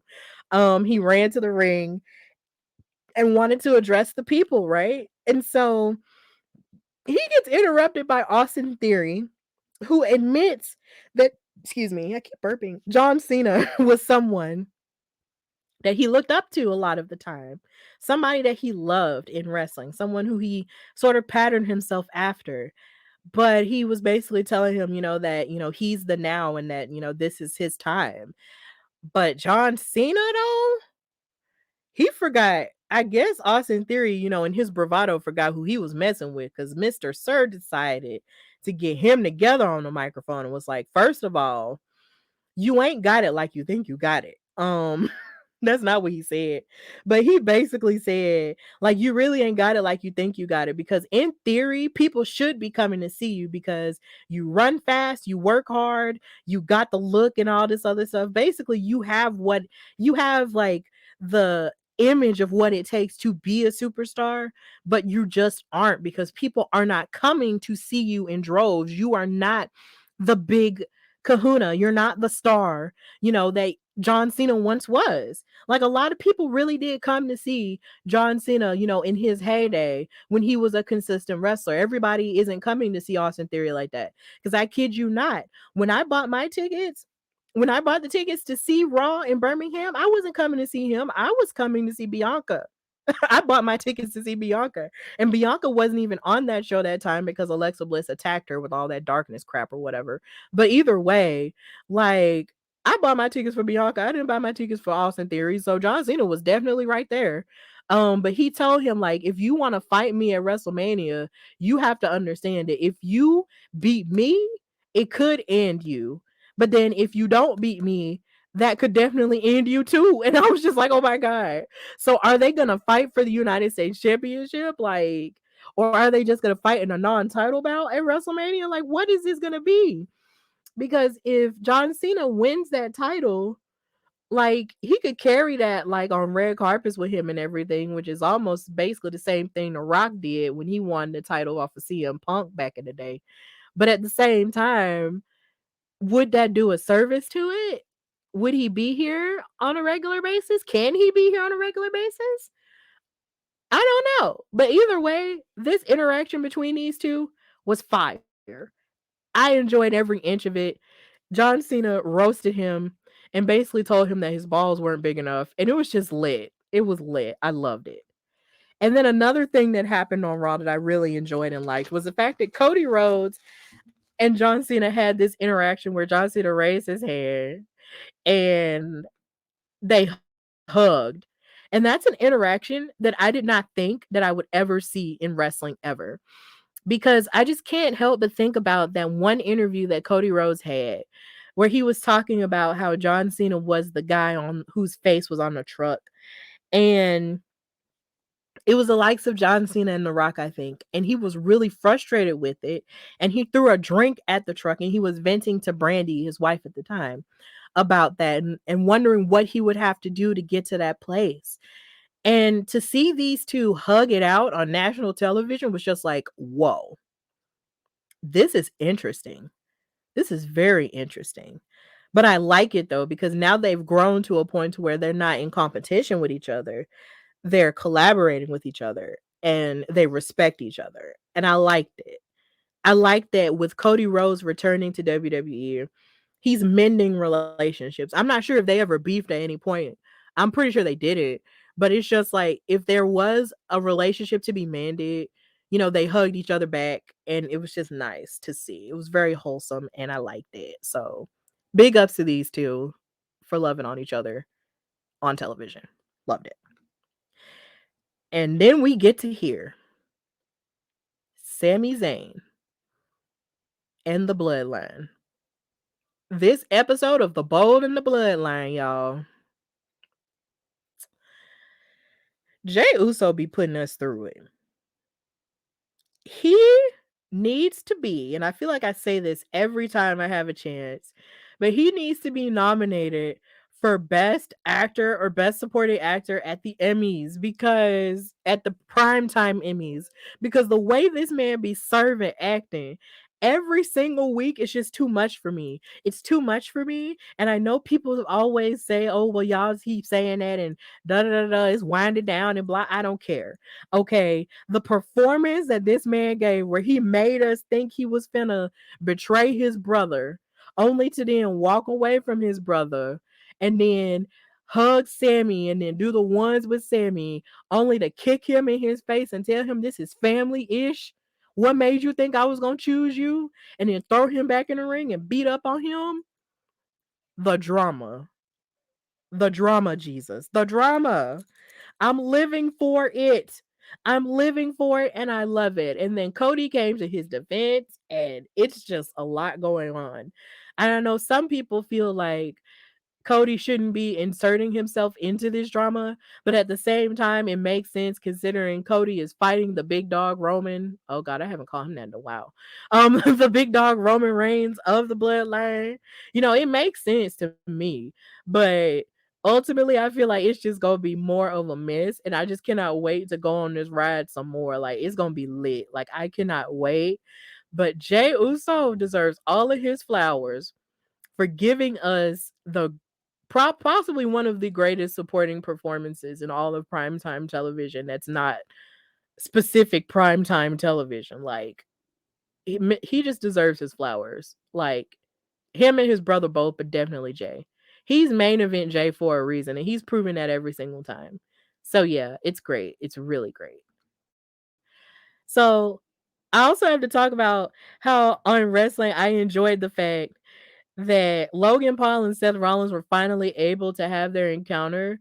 But I hated that Logan Paul actually got the best of him and he kicked him. I was just like, God dang it. Come on, Seth. You came out there dressed up like a candy cane and you let him do you like that. Fine. but at least they get to fight at WrestleMania, so it was cool. But I was expecting Seth to really grill him a lot further than he did in his promo, but we'll just see what happens with that. So moving forward into NXT territory and what I liked in wrestling this week, I'm really loving Tiffany Stratton's Tiffany Epiphanies. And the fact that she rhymed Tiffany with the word epiphany and made it her thing is just really funny. But seeing as this was NXT Roadblock, which was headed to Stand and Deliver, which will be taking place the weekend of WrestleMania, she said she basically has her eyes on whoever wins the women's title match that Mako Satomura and Roxanne Perez had. And she said that basically she's next up. And she is incredibly talented and she has gotten better in the ring, but I almost feel like maybe it's a little bit too soon for her. Um Maybe it's just a me thing, but I feel like it's a little bit too soon for Tiffany to be in title contention cuz I feel like with the way that Roxanne is operating right now, even though she's, injured at this point or just out at this point, I feel like with the way that Roxanne is operating, I just don't see Tiffany beating her. And that's not to throw any shade on her because Tiffany really is talented. But I just don't think now is her time. But, any heel has to believe in themselves, right? So, yeah, I I like Tiffany's confidence, but I'm just not sure if she's ready yet. Another thing I liked in wrestling this week is this storyline between the one half of the NXT Women's Tag Team Champions, Kiana James, and her love story with with Brooks Jensen, and how she has these roses on her desk, and there's a possibility that she could very well possibly be cheating on him, and there's the possibility that Fallon Henley might have a thing for Brooks Jensen, but just doesn't want to say it. And it's really weird because the I mean, it was a little bit weird for me at first for the love story to happen between Kiana and Brooks, considering Kiana was trying to buy the bar owned by Fallon Henley's family, and then they had to fight for the ownership of it, and then Fallon wound up winning. So for them to be friends and then to wind up being tag team champions is just a little bit awkward, but at the same time, I still love it too. Um, that's fine. And then, but then Kiana also cheated too, so there was also that underpinning of tension there between them. And I feel like it's only going to get worse once Kiana realizes that Fallon might have feelings for Brooks. And she has feelings for Brooks, as we can see, but then there's also the idea that they're wondering if she's cheating on him. So it's really weird, but I do think that this is a good story. But from a feminist standpoint, I almost don't want them to break up over a guy because y'all are tag team champions. And if y'all are supposed to defend these titles, y'all need to be on one accord. And y'all can't be on one accord if y'all fighting over a man. But whatever. I like it. And I also loved Gigi Dolan winning her match against JC Jane. Even though she didn't get to celebrate it, my wife won this match and I'm so happy for her. And I love the story that she was telling, how she was beaten and bludgeoned by her mother, who basically didn't see her as worthy, and it's just she wanted to create a better life for her and her brother. And I love that story and that sense of realness from Gigi, because for a long time when we did see Gigi, she was always with Toxic Attraction, and she was being sort of like the mean girl who kind of had like a different sort of style in comparison to JC and Mandy Rose. um and she is really talented in the ring, and I'm really happy to see her, on this upward trajectory of winning. And I can't wait to see what her and JC do next, because their feud is not over by any means. So I'm really pumped about that. I really am. So moving forward, with more of what I liked in wrestling, we have to talk about Roxanne versus Mako. This match was very hard hitting and very physical, and it was amazing. But I'm scared for Roxanne because she passed out. And I was just like, girl, no, please, no. The way she passed out was so scary. I was just like, girl, are you okay? Like, why? And then on top of that, it was just like they had wrestled such a grueling match. And I was just like, okay, okay, okay. And they were taking me through it at first. But Roxanne really did power out and get the win there. Um, in a sense by outsmarting Mako, and Mako respected her for it. But when Roxanne passed out, I was just like, oh my God, girl. I was scared and I thought it was real low key, but she really tired herself out with that.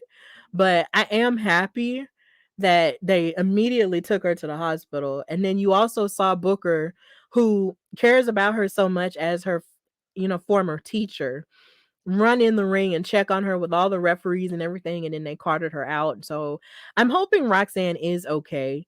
But a lot of people on social media were saying that this patterns how Shawn Michaels passed out after his Iron Man match with Bret Hart. And I'm not saying that that's not true, but it just felt really real to me. So I was really into it. But here's hoping that Roxanne is okay and that she is, she will be in action at Stand and Deliver. So that's cool. I mean, it's not cool that she passed out, but she's okay. I hope she's okay. Now we got to get to this. Grayson Waller on the Grayson Waller effect wanted to act like he was going to get Shawn Michaels together and make it seem like Shawn Michaels was victimizing him and not having him on top after he lost his match against Braun Breaker for the NXT title. And he was all like, I should be on top and you keep holding me back and blah, blah, blah, blah, blah. And he kept comparing himself to him. And he actually went too far. Grayson Waller went absolutely too far when he decided to diss Shawn Michaels by saying that the only reason Shawn Michaels has a job was because your best friend had a heart attack. And I said, okay, the gloves got to come off now. Shawn Michaels, I know you're saved and you're sanctified and you're filled with the Holy Ghost, but I'm going to need for you to go in. I'm gonna need for you to go in on Grayson Waller because you ain't finna sit here and disrespect Triple H like that, okay? Because Triple H was in charge of NXT at one point, and he's ahead of all the creative now.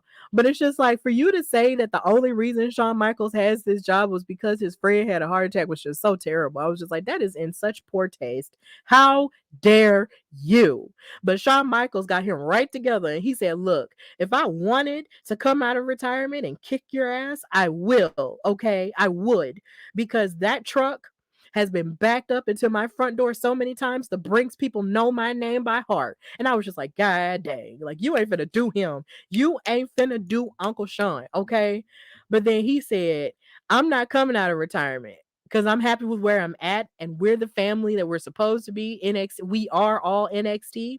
And considering you want to fight me, I'm not finna fight you, but I'm gonna send somebody who is NXT and willing to fight you.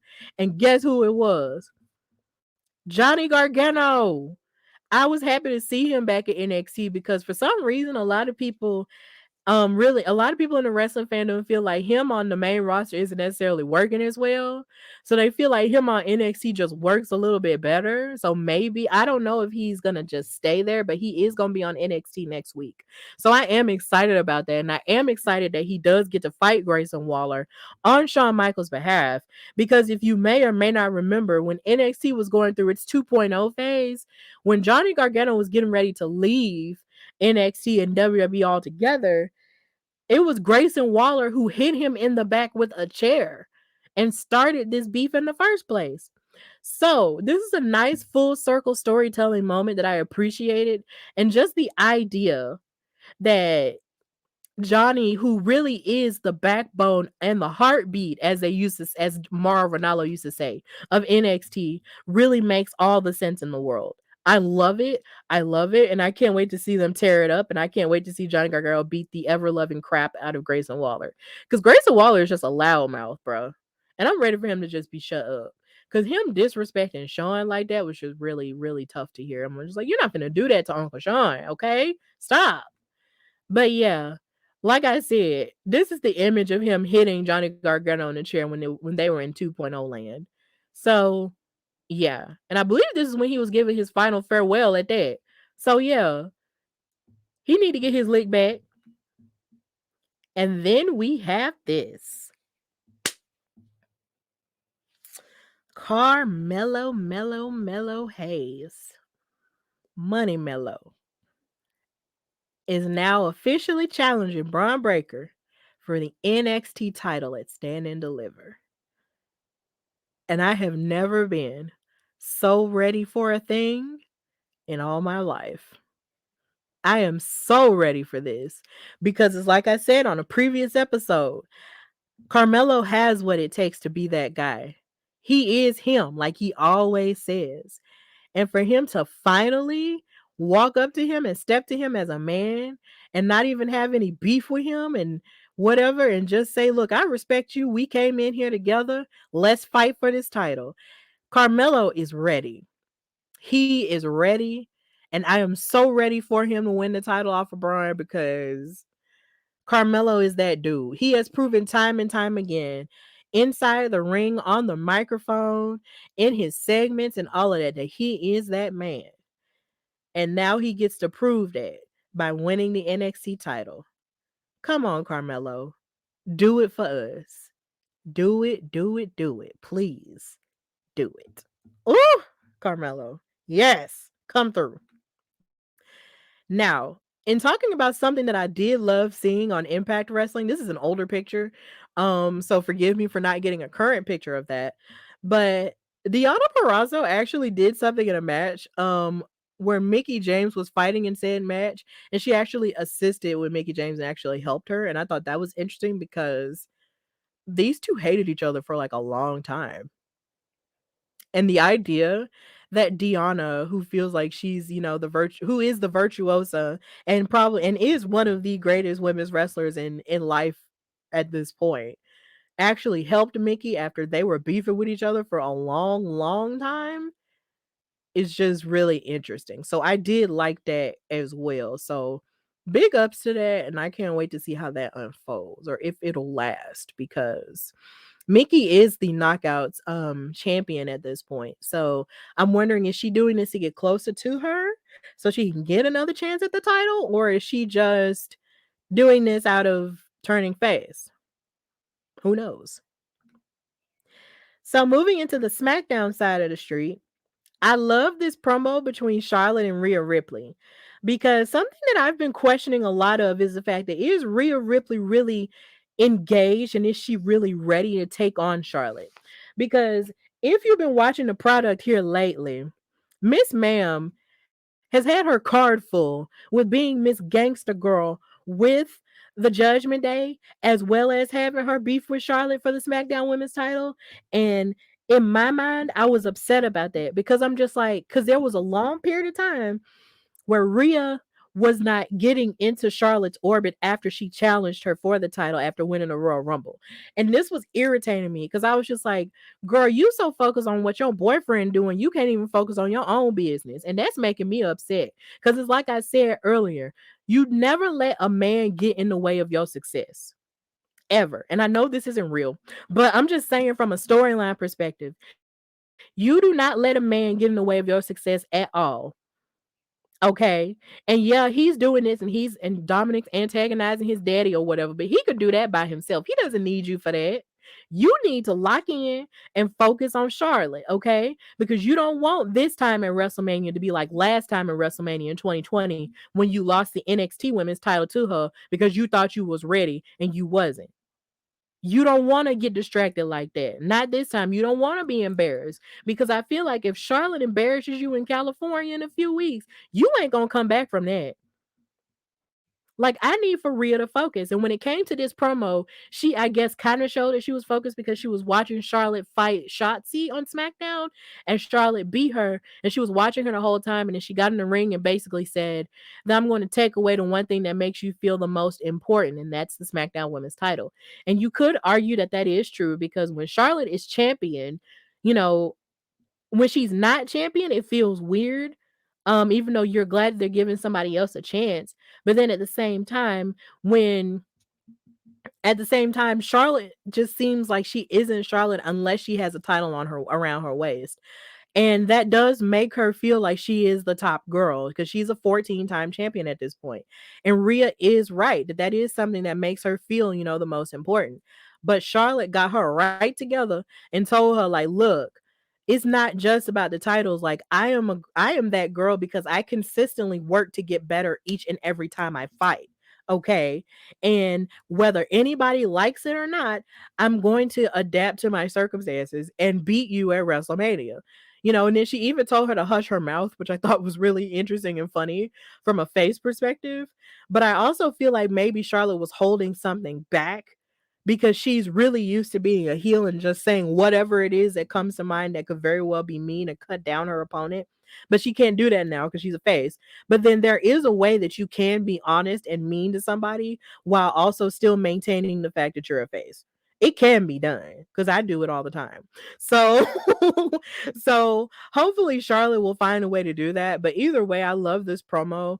And I hope that Rhea really does get locked in and start running around being Miss Gang Girl with everybody else. Cause it's just annoying. And I'm gonna need her to lock in and focus and not, be all up in Dominic's face and antagonizing his daddy because it's just annoying. But yeah. And they just annoy me at this point anyway. So that's where I'm at with it. And then speaking of annoying me some more, when Rey Mysterio was out there to address the people about his induction into the Hall of Fame and tell us how he felt, the Judgment Day interrupted that, and Dominic led the charge because, of course, he did. And he was calling him, he basically said that the only Hall of Fame he belongs in is the Deadbeat Dad Hall of Fame. And I was just like, how you gonna call him a deadbeat dad when literally him being on the road and him doing wrestling stuff was how he took care of you when you was wearing Louis Vuitton backstage and wearing all this Givenchy and all this other stuff. Baby, sit down. Like it's just so stupid. And it's like your daddy was there for you because it's like I said last night. This man fought for custody of you in a ladder match against his best friend who was claiming you as his son. And then he had the audacity to say that he should have been Eddie's son. And I was just like, you are just crazy as hell. Um you are just crazy as a Bessie bug. I'm tired. Um and so when they looked like they was for the gang up on Ray, here comes Legado del Fantasma with Santos Escobar leading the charge, saying that he needs to teach him a lesson in respect.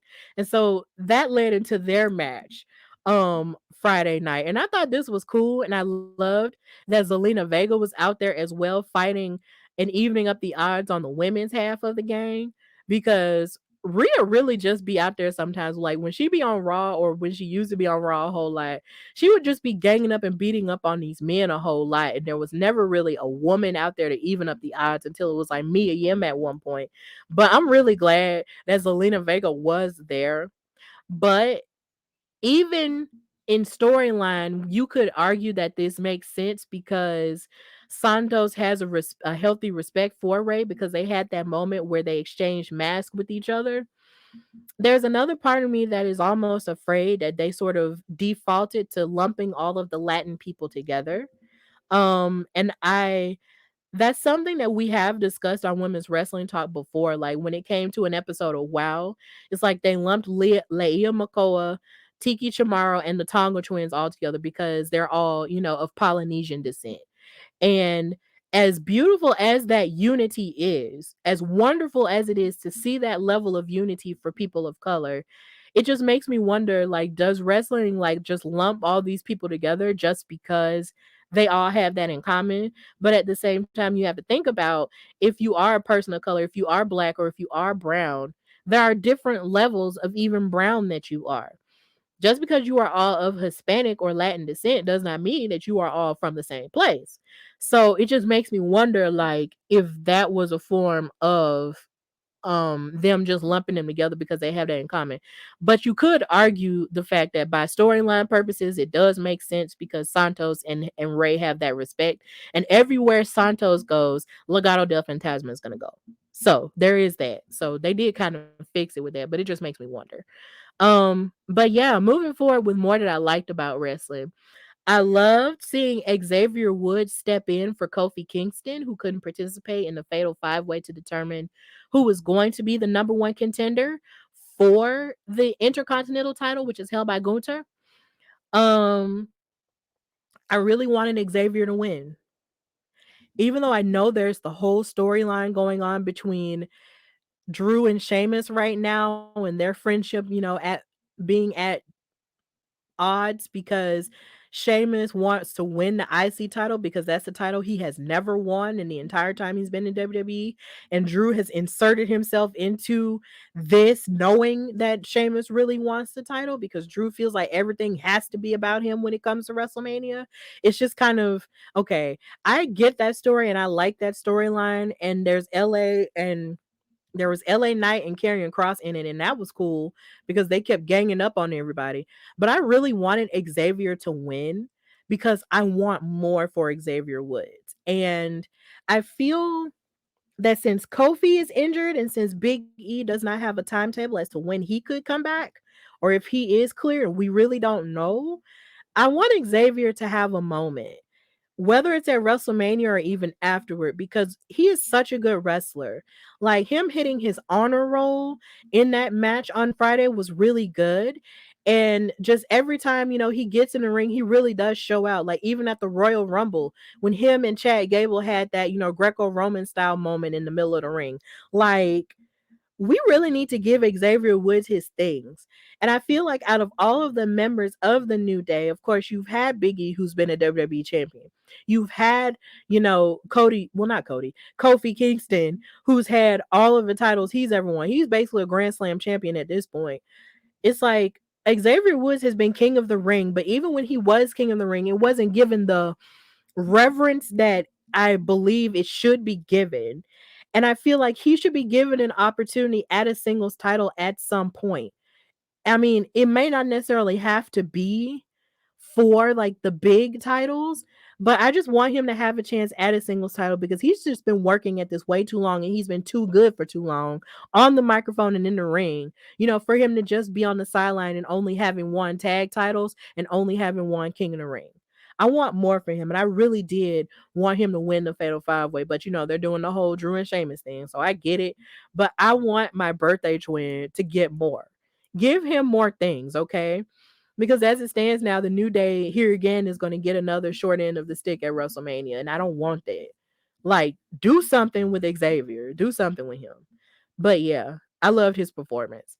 And here again, you got Jay showing out his acting skills when he popped up on SmackDown Friday, saying that he wanted to see the tribal chief and talk with him because he's mentally out of it, and he wants to, and everything he was going to say, he was going to say in the ring, and he gave all of his reasonings. But this worried Paul Heyman low key because Paul Heyman was like, oh my God, why is he like this? Because usually the Usos are very jovial and stuff.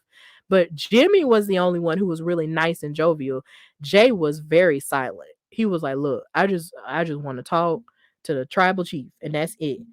And Roman wasn't there, which was weird because they did advertise him as being there. But cards subject to change. So Jay and his brother went out there later on in the night and cut a promo. And Jay basically said that the reason why he stabbed Sami Zayn in the back and kicked him in the face was because he couldn't leave his brother behind. He basically said, look, if your family is starving, what you gonna do? Are you gonna feed them or are you just gonna stand by and watch, as they suffer? If your family's light bill about to be cut off, what you gonna do? You gonna pay their light bill. And I'm not gonna leave my family. I'm not leaving my brother. And he said he didn't want to do it, but the only reason he's there is because of Jimmy. And it felt like a lot of bravado was being put out there to mask like a lot of desperation for me. It's like he really did want to get out because he kept saying over and over again, I didn't want to do it. I didn't want to do it. But he did it anyway, because he didn't want to leave his brother behind. And if it's one thing Jay Uso is never going to leave behind, he's never going to leave Jimmy behind. They are from the womb to the tomb. They are twins, okay?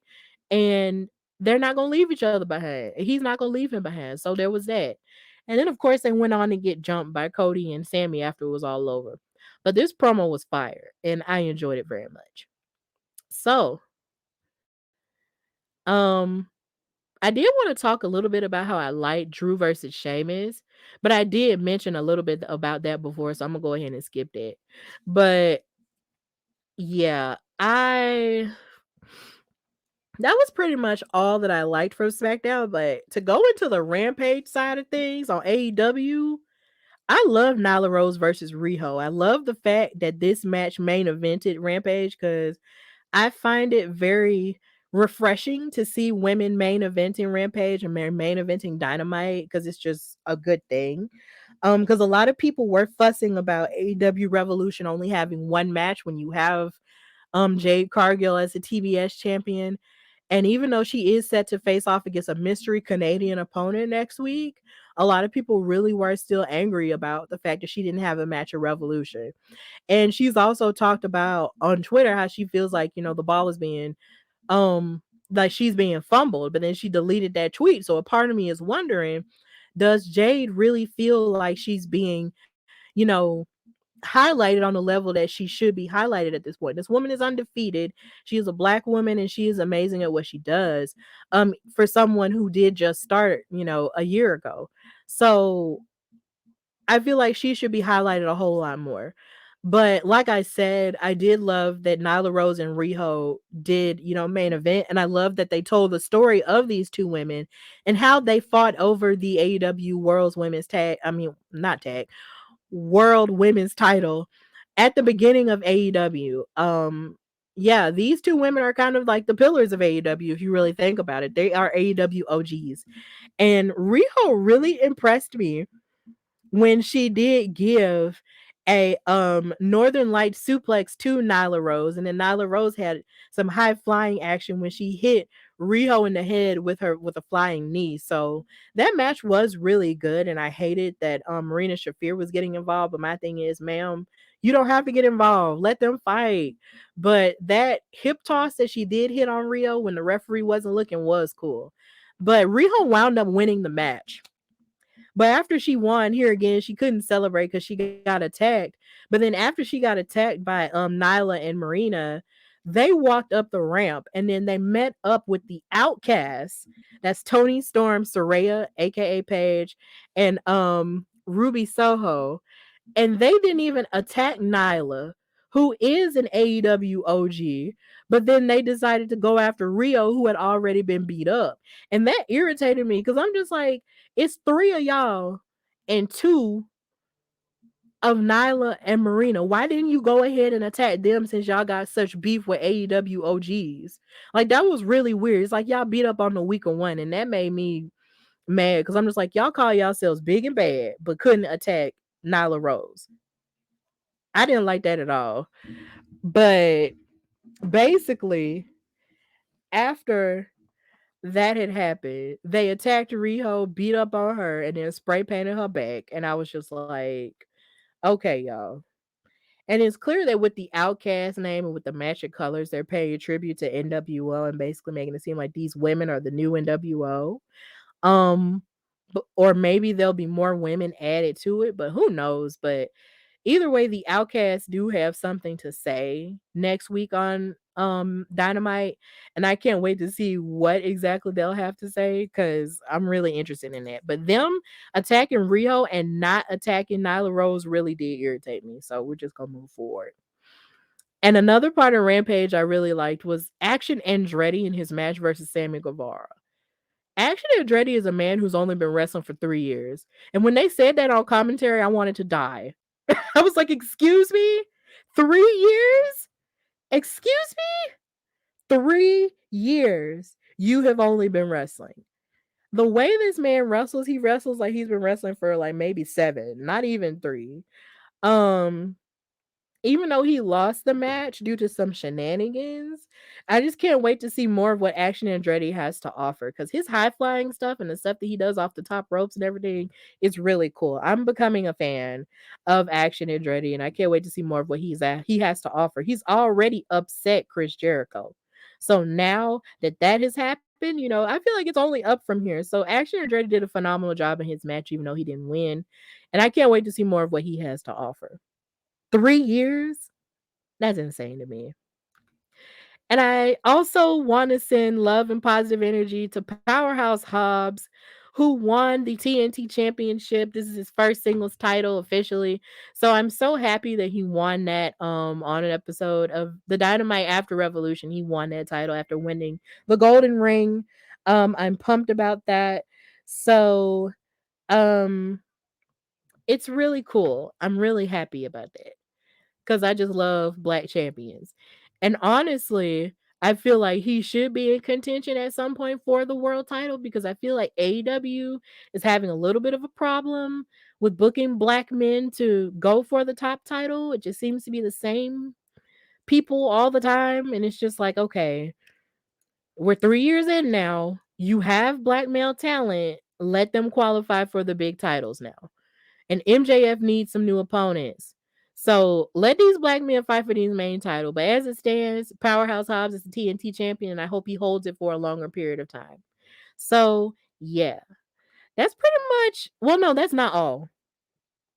Another thing I liked about Rampage was this heartfelt announcement from Mark Briscoe about the direction of the Ring of Honor tag team titles, which were of course held by him and his brother, the late Jay Briscoe, who sadly passed away in a car accident. So him and Tony Khan, discussed it, and he said that the one way that we can honor his brother while also, moving the tag titles forward is by doing a Reach for the Sky ladder match at Supercard of Honor the weekend of WrestleMania for the tag titles. And the first people who are set to participate in it are the Lucha Bros. So they did announce that. And this, I just really love seeing um Mark Briscoe on television and him being in good spirits despite what happened. Cause it's like I said, he doesn't owe us anything. He could really be just sitting at home and just relaxing or doing something else. But he comes on TV every week and does what he has to do in terms of wrestling and stuff because he still wants to participate in it, and he is such a good wrestler. Like he's really good.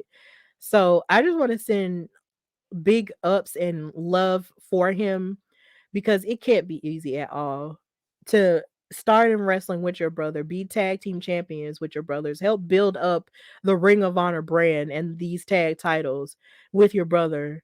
And now he's no longer here and you have to do it by yourself. But he's still very enthralling on his own. So we're sending love to Mark Briscoe. And I'm excited to see where the tag titles go after this point. I know it really can't be easy, but big love to him. Seriously. And also, the last thing that I loved in wrestling this week was the wild match between Robbie Rocket and Vivian Rivera. They wrestled an amazing match because Vivian Rivera is the woman of 1,000 pins. And Robbie Rocket did a phenomenal job by beating Vivian Rivera by hitting her with some type of well, she hit her with a code breaker off of the second and the top rope. She hopped up on the other rope and hit a code breaker onto Vivian Rivera in order to win. And I thought that was really impressive, and I wanted to talk about that here. But if you want to hear more of me talking about WoW, you can check me out on the WoW after show every Monday. On Monday, this tomorrow at 6 p.m. So that's really all that I liked in wrestling this week, and I hope you enjoyed that whole segment. So now we're gonna go into the call to action because there's a lot of stuff I do have to announce and talk about a little bit more.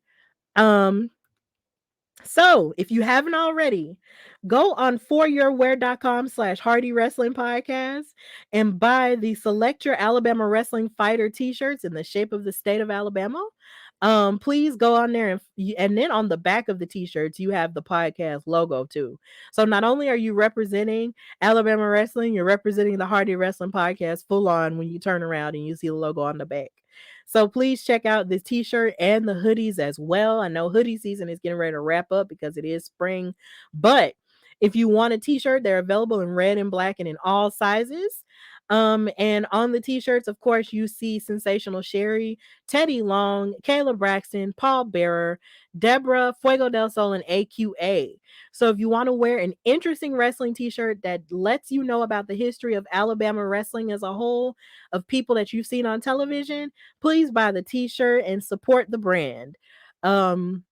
The people who have bought it have enjoyed it. They'd say it's really comfortable and, it really does cause conversation. So I'm really glad. Thank you to those who have purchased the t-shirt. And I hope that it continues to grow and get bigger, as we continue to go. So please go on foryourwear.com/Hardy Wrestling Podcast and buy the shirt. And more merchandise is on the way. Also, If you want to check me out on more content, you can check me out on Women's Wrestling Talk, the number one women's wrestling show on the planet, on the Wow Women of Wrestling After Show with In Cat We Trust Katrina and Emily May Heller every Monday at 6 p.m. Central Standard Time. And you can check me out on the SmackDown and Rampage After Show with our editor in chief, Drian Santana, every Friday at 10:30 p.m. after both shows go off the air. Or of course, if they switch stuff around, we'll be on at a different time. But most of the time it's at 10:30 Central. But this week I will be on more after shows with Women's Wrestling Talk. You can catch me on the Women's Wrestling Army after show with Aisha and the NXT after show, which normally has Shay and and Katrina on there, but Shay is taking a little bit of a break for herself. So I will be filling in for her on both shows. So if you want to catch me on multiple things this week, you can catch me there. And also just continue to support the Hardy Wrestling Podcast. Continue to support the brand. Listen to me and the show everywhere you get your podcasts. That's Apple Podcasts, Google Podcasts, Spotify, Anchor, which is now Spotify for podcasters for whatever reason, but listen to me there, on iHeartRadio and everywhere else. And also subscribe to the YouTube channel. We got up to over 160 subscribers this past week. So thank you guys for that. Continue to keep that momentum going and raise the subscribership and watch all of my content on there. You can watch every episode on video and also listen to it on audio as well. So please continue to support the brand and follow me, your girl Stephanie Hardy, on Instagram and Twitter at Queen Steph Hardy. And also just follow Women's Wrestling Talk at WW Talk Pod. And also, if you are in need also a for and I've been featured in multiple places, guys. I'm sorry, the Wi-Fi is being weird. So if you want or need somebody to be a host or a writer or a color commentator or a panelist for anything involving women in wrestling, you have my contact information right here. This entire graphic was made by Katrina of In Cat We Trust, and I thank her for that. And she's also responsible for all of the graphics for the show. So if you want to book me for your wrestling events, book me at hardywrestlingpodcast@gmail.com or DM me at Queen Steph Hardy on Instagram and Twitter. And we'll work something out. And I'll let you know what my rate is and all of the above. So book your girl, because I am waiting to be the next voice in wrestling. So book me for color commentary or anything else that you have going on. So in the meantime, in between time, this has been your girl Stephanie Hardy of the Hardy Wrestling Podcast. Thank you for so much for joining me on this episode. And until next time, bye y'all.